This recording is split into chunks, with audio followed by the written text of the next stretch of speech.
ดังใบตองบ้านป่าลัดถิ่นมาเป็นใบตองกรุงพอแรงงานมาจากบ้านทุ่งฝากคนตึกสูงจ้างไว้ใช้สอยอาศัยข้าวแกงเป็นข้าวแลงในห้องน้อยยามแลงแสงตาเว้นคอยคิดหอดคนคอยอยู่ทางบ้านเฮาป่านนี้คนทางบ้านผมแสงจันทร์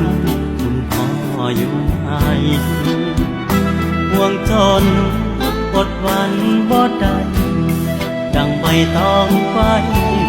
ยามต้องล้มหน้า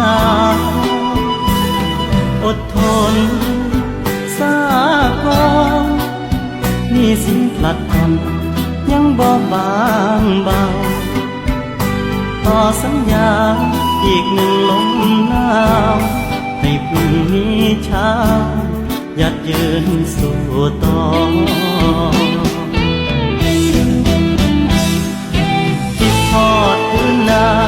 ยามฟ้าอุ้มฝนรุ่นน้ำของเราคนจนก็จอได้ใส่กางเกงยีนบ่เคยลืมกลิ่นดินนาดอกน้องกราบหมอนขอพรให้แม่พ่อเจ้าดีมีแหง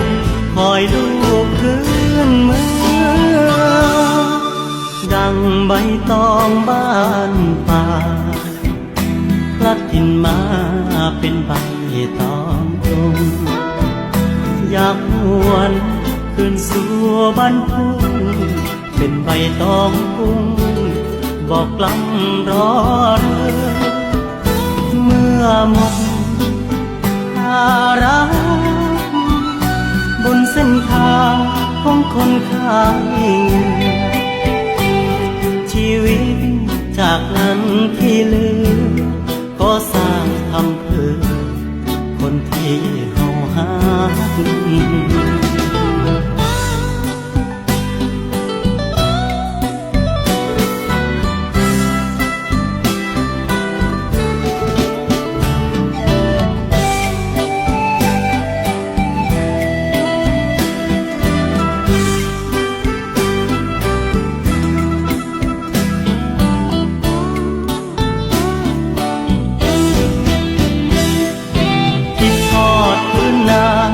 ยามฟ้าอุ้มฝน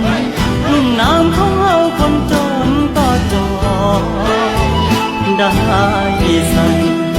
กางเกงยีนบ่เคยลืมกลิ่นดินนาดอกน้อยกราบหมอนขอพรให้แม่พ่อเจ้าดีมีแหงคอยลูกคืนเมืองดังใบตองบ้านป่าพลัดถิ่นมาเป็นใบตองกรุงอยากหวนคืนสู่บ้านทุ่ง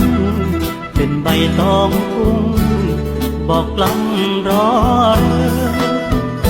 เมื่อหมดภาระบนเส้นทางของคนขายเงินชีวิตจากนั้นที่เหลือขอสร้างคำเพื่อคนที่เฮาหา